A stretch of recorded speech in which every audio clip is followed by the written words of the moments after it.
एक समय की बात है, एक आदमी था जिसका नाम था राज। राज ने अपने पैसों को बैंक में रखा और सोचता था कि उसका पैसा सेफ है। पर एक दिन उसने एक दोस्त से सुना कि पैसा बैंक में रखने से उसकी वैल्यू कम हो जाती है, क्योंकि महंगाई तो बढ़ती रहती है। तो राज ने डिसाइड किया कि वो अपने पैसों को अलग अलग एसेट्स में इन्वेस्ट करेगा, और उसी में से 7 एसेट्स हमने इस वीडियो में कवर किए हैं, जिसमें से एसेट नंबर 1 है इंटेलेक्चुअल प्रॉपर्टी। यानी कि आपको अपने दिमाग के आइडियाज में पैसा इन्वेस्ट करना चाहिए, ना कि बैंक में रखना चाहिए।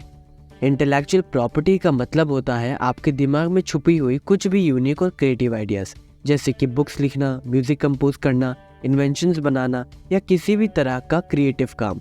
इस इंटेलेक्चुअल प्रॉपर्टी को आप कॉपीराइट, पेटेंट या ट्रेडमार्क के रूप में लीगली प्रोटेक्ट कर सकते हैं। इमेजिन करो आप एक टैलेंटेड राइटर हैं और आपने एक कहानी लिखी है जो सबको पसंद आई। अब आपने उस कहानी को कॉपीराइट करा लिया, जिससे कोई भी दूसरा व्यक्ति आपकी कहानी को चुरा नहीं सकता। जब लोग आपकी कहानी को पढ़ना चाहते हैं तो वो आपसे परमिशन लेते हैं और आप उनसे कुछ फीस चार्ज करते हैं। इससे आपको रॉयल्टी मिलता है, यानी कि रेगुलर इनकम। इसी तरह से आप म्यूजिक, आर्ट, सॉफ्टवेयर, इन्वेंशंस या कुछ भी क्रिएटिव बनाते हैं तो आप उस इंटेलेक्चुअल प्रॉपर्टी को प्रोटेक्ट करके उसे बेच सकते हैं या लाइसेंस दे सकते हैं। इससे आपको रेगुलर इनकम मिलती रहेगी और आपके क्रिएटिव दिमाग की आइडियाज से आप पैसा कमा सकते हैं। बैंक में पैसा रखने से आपको सिर्फ थोड़ा सा इंटरेस्ट मिलता है, लेकिन जब आप अपनी इंटेलेक्चुअल प्रॉपर्टी में इन्वेस्ट करते हैं तो आपका पैसा ज़्यादातर बढ़ता है। इसमें थोड़ा सा रिस्क होता है, लेकिन अगर आपका आइडिया या क्रिएशन लोगों को पसंद आता है तो आपका पैसा भी बढ़ता है। रखो, अपने दिमाग के आइडियाज़ में भी पैसा इन्वेस्ट करना एक अच्छा तरीका है। आप अपनी क्रिएटिविटी और यूनिक आइडियाज से इनकम जनरेट कर सकते हैं। इससे आपका पैसा काम करके बढ़ेगा और आप फाइनेंशियली सिक्योर होंगे। Asset number 2, peoples. लोगों में पैसा लगाना एक वैल्यूएबल इन्वेस्टमेंट हो सकता है। इसका मतलब है कि अपने पैसे को लोगों में लगाना या उनकी हेल्प करना एक समझदार फैसला हो सकता है। इसे समझने के लिए सोचो, आपका एक दोस्त है जिसका नाम सारा है और उसके पास बिजनेस शुरू करने के लिए एक अच्छा आइडिया है, लेकिन उसको शुरुआत के लिए थोड़े से पैसों की ज़रूरत है। सारा में पैसे लगाकर आप सिर्फ उसको पैसे नहीं दे रहे हैं, बल्कि आप उसके पोटेंशियल और उसकी काबिलियत में भी पैसा लगा रहे हैं, ताकि वो अपना बिजनेस सक्सेसफुली रन कर सके। जब उसका बिजनेस बढ़ता है और सक्सेसफुल हो जाता है तो आपकी उसमें की गई हेल्प का रिजल्ट मिलता है और आप उसके साथ प्रॉफिट में भी शामिल हो सकते हैं। लोगों में इन्वेस्ट करने का कॉन्सेप्ट ये है कि दूसरों को उनके गोल्स या सपने पाने में मदद करना। ये फाइनेंशियल सपोर्ट, मेंटरशिप या बस उनके लिए वहाँ रहना हो सकता है जब उनको गाइडेंस या मदद की ज़रूरत होती है। लोगों में पैसा लगाने से आपको उनके रिजल्ट्स में भी फ़ायदा हो सकता है। अगर आपको लगता है कि इस पर्सन में इन्वेस्ट करना सही होगा, इसमें दम है, तो इन्वेस्ट करो। जैसे कि आपको लगता है कि लर्न चैनल बहुत नॉलेज देता है, तभी तो आपने इसे सब्सक्राइब किया हुआ है। जब आप किसी को सक्सेसफुल होने में मदद करते हैं तो वो आपकी हेल्प को याद रखता है, और जब आपको ज़रूरत होती है तो वो आपको हेल्प करता है। लोगों के साथ स्ट्रॉन्ग रिलेशनशिप बनाने से आपको लाइफ में बहुत सारे अपॉर्चुनिटीज़ मिल सकते हैं और ज़िंदगी की हर एक सिचुएशन में हेल्पिंग नेचर का एक नेटवर्क भी बना सकते हैं। तो यहाँ की बात यह है कि अपने पैसे को बैंक में मत रखिए, बल्कि उनको लोगों में लगाना या उनकी मदद करना एक तरीका हो सकता है अपने पैसों को बढ़ाने का।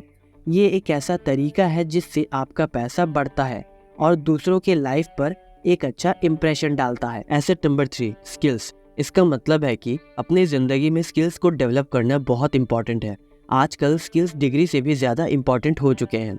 अब हम उन स्किल्स को डिस्कस करेंगे जो आपकी लाइफ में ड्रास्टिक चेंज ला सकते हैं।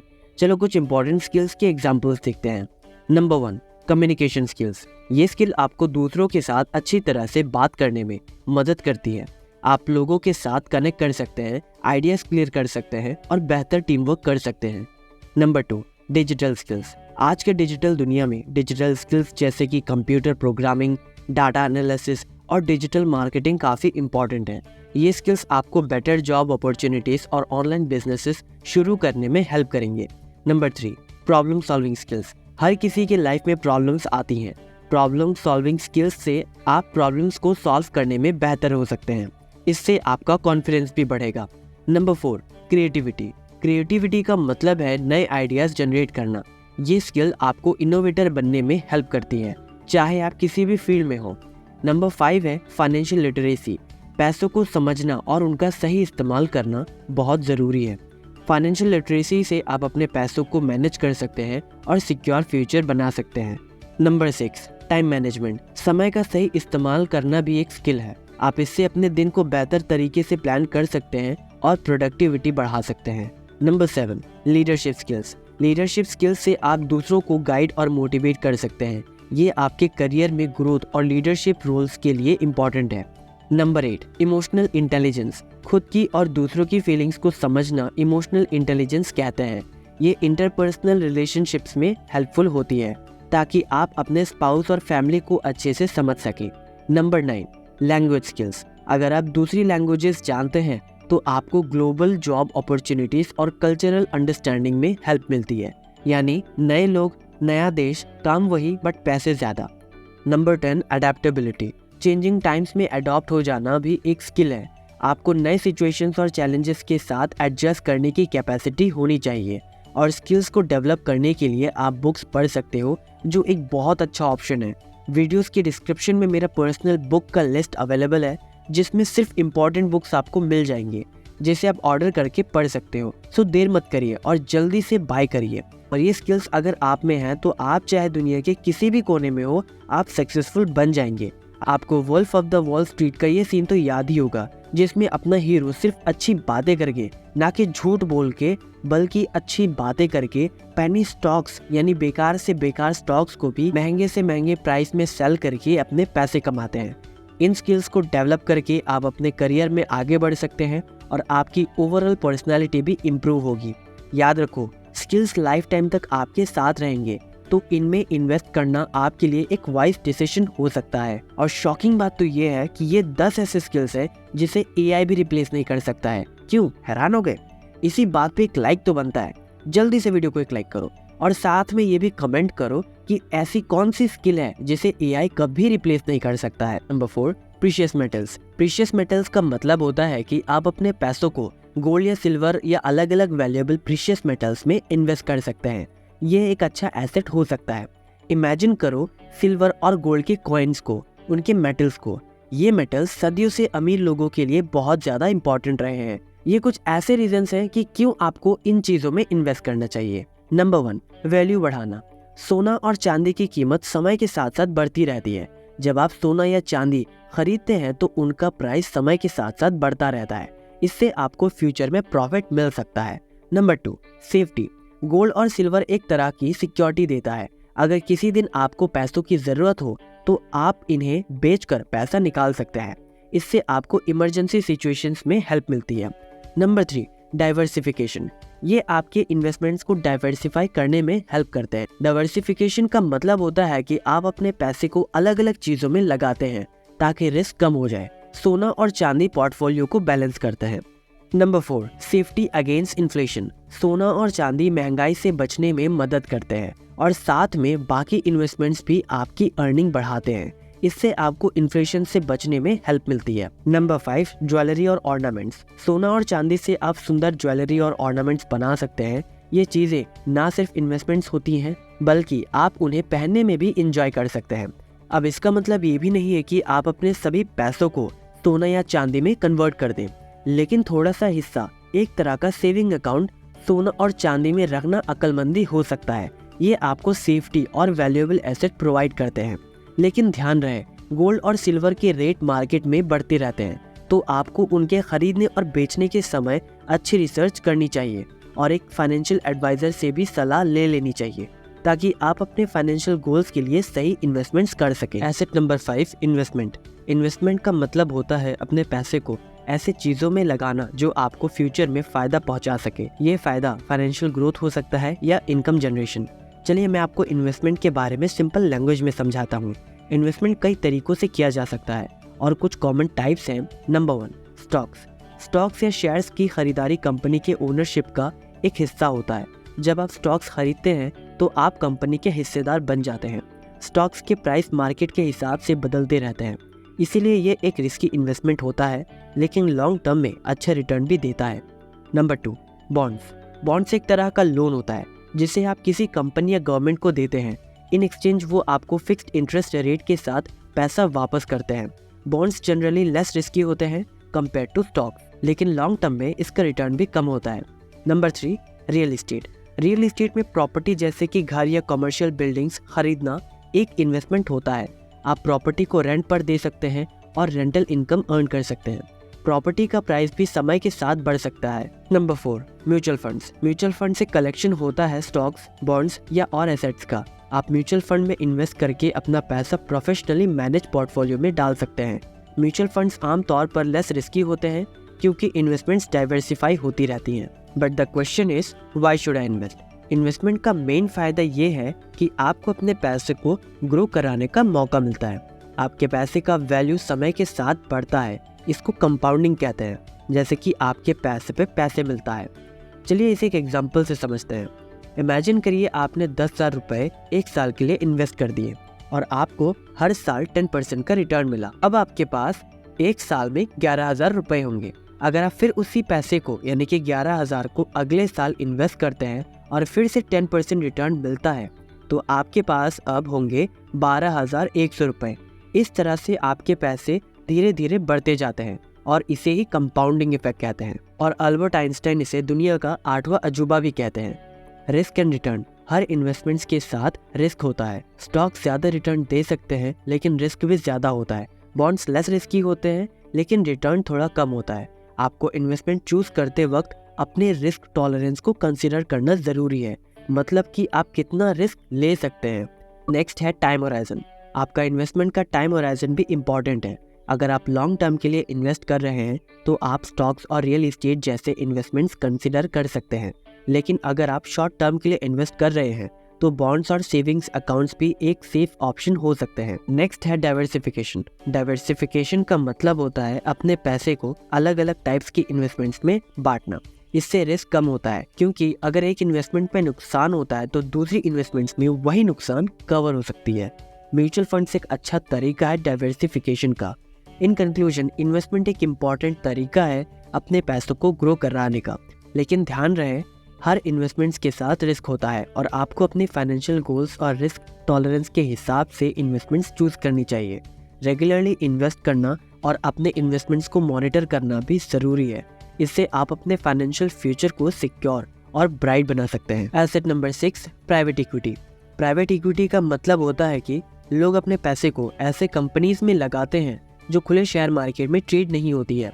ये कंपनीज प्राइवेट होती हैं, मतलब उनका स्टॉक पब्लिक नहीं होता, जैसे कि आपके दोस्त का अपना सीक्रेट कैंडी स्टैश जो सबको नहीं दिखाते। अब इमेजिन करो तुम्हारे एक फ्रेंड ने एक छोटा सा चॉकलेट कंपनी स्टार्ट किया है। उसको और उसके दोस्तों को लगता है कि उनका चॉकलेट बहुत टेस्टी है और लोग उसको पसंद करेंगे, लेकिन उनको और भी चॉकलेट बनाने के लिए पैसों की ज़रूरत होती है।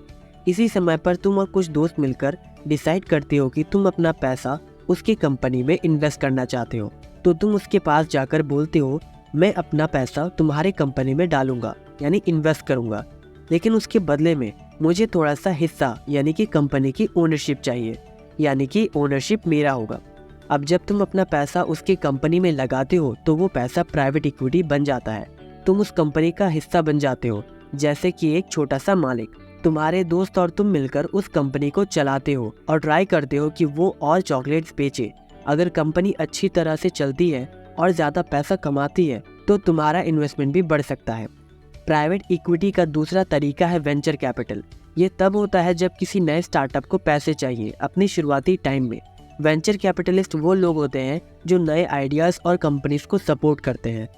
तो प्राइवेट इक्विटी का सिंपल मतलब है कि आप अपने पैसे को कंपनीज में लगाते हो, पर वो कंपनीज पब्लिक स्टॉक एक्सचेंज पे नहीं होती। इससे आप उस कंपनी का हिस्सा बन जाते हो और जब वो कंपनी आगे बढ़ती है तो आपका पैसा भी बढ़ जाता है। लेकिन याद रहे, प्राइवेट इक्विटी में रिस्क भी होता है क्योंकि स्टार्टअप कंपनीज की कामयाबी कभी कभी अनसर्टेन होती है। Asset number 7, time. टाइम एक बहुत अहम चीज़ है जो हमारे लाइफ में इम्पॉर्टेंट रोल प्ले करती है। टाइम का मतलब होता है वक्त, और ये हमारी ज़िंदगी का सबसे कीमती एसेट है। सबसे पहले ये समझो, हर दिन में 24 घंटे होते हैं और ये समय बराबर हर किसी के पास होता है, चाहे आप अमीर हो या गरीब। लेकिन ये समय एक बार गुजर जाता है तो वापस नहीं आता। इसीलिए हमारे पास समय की कीमत समझने के लिए अभी भी समय है। समझ जाओ। समय का सही इस्तेमाल करना हमारे लाइफ को कई तरह से अफेक्ट करता है। अगर हम समय को अच्छी तरह से मैनेज करते हैं तो हमारे लाइफ में सक्सेस, हार्मनी और हैप्पीनेस की फीलिंग आती है। मतलब आपके हाथ में वक्त और कदमों में दुनिया। अब समय को सही तरीके से इस्तेमाल करने से हमें किस किस फील्ड में फायदा हो सकता है, चलिए इसे एग्जाम्पल से समझते हैं। Number 1, education. समय हमारे एजुकेशन में एक इम्पॉर्टेंट रोल प्ले करता है। अगर हम अपनी पढ़ाई में समय लगाते हैं और मेहनत करते हैं तो हम अच्छे ग्रेड्स पा सकते हैं और अपने करियर में आगे बढ़ सकते हैं। Number 2, employment. समय को सही तरीके से इस्तेमाल करके हम अच्छे रोजगार ढूंढ सकते हैं। जब हम अपने काम में मेहनत करते हैं और नए स्किल्स को सीखते हैं तो हमारे पास बेहतर जॉब अपॉर्चुनिटीज आती हैं। Number 3, balance life. समय को अच्छे तरीके से इस्तेमाल करके हम अपने लाइफ में हैप्पीनेस और प्रॉस्पेरिटी अचीव कर सकते हैं। हम अपने परिवार और दोस्तों के साथ क्वालिटी टाइम बिता सकते हैं जिससे हमारी लाइफ खुशियों से भर जाती है। Number 4, personal growth. समय के सही इस्तेमाल से हम अपने सेल्फ ग्रोथ में भी सुधार कर सकते हैं। मेडिटेशन, योगा या किसी हॉबी में समय बिताना हमारे स्पिरिचुअल शांति और ग्रोथ में हेल्प करता है। Number 5, value of time. एक फेमस कहावत है, टाइम इज मनी। ये इस बात का सिंबल है कि समय के सही इस्तेमाल से हमारे पास पैसा भी आता है। अगर हम अपने काम में समय पर काम करते हैं तो हम अपनी फाइनेंशियल कंडीशन को सुधार सकते हैं। इसके ऑपोजिट, अगर हम समय को बेकार की चीज़ों में या वेस्ट कर देते हैं तो हमारी लाइफ में परेशानियां आती हैं। समय को बर्बाद करने से हम अपने गोल्स को अचीव नहीं कर पाते हैं और खुद को कमज़ोर महसूस करते हैं। इसीलिए समय को समझो, उसकी कीमत को समझो और उसको सही तरह से इस्तेमाल करो। जब आप अपने समय को अच्छे कामों के लिए इस्तेमाल करेंगे तो आपको ज़िंदगी में सफलता और सुकून मिलेगा। ये याद रखो कि समय एक ऐसा तोहफा है जो हर दिन हमें दिया जाता है और ये हमारे हाथों में है कि हम इस तोहफे का सही तरह से इस्तेमाल कैसे करते हैं। इसीलिए अपने लाइफ में समय की अहमियत को समझो और हर दिन को मज़ेदार तरीके से और फुलफिलमेंट के साथ जियो। तो ये थे हमारे 7 एसेट्स जिसमें आपको अपने पैसे इन्वेस्ट करने चाहिए, ना कि बैंक में रखने चाहिए। और अगर इसके अलावा और कोई एसेट है तो कमेंट ज़रूर करना। ओके, सो वीडियो को एक लाइक करिए, चैनल को सब्सक्राइब करके बेल आइकन ऑन करिए। और अगर आप पैसों को अच्छे तरीके से मैनेज करना सीखना चाहते हो तो लेफ्ट वाली वीडियो पे क्लिक करो। अगर आप इन्वेस्टमेंट सीखना चाहते हो तो राइट वाली वीडियो पे क्लिक करो। मिलते हैं आपसे नेक्स्ट वीडियो में। जय हिंद।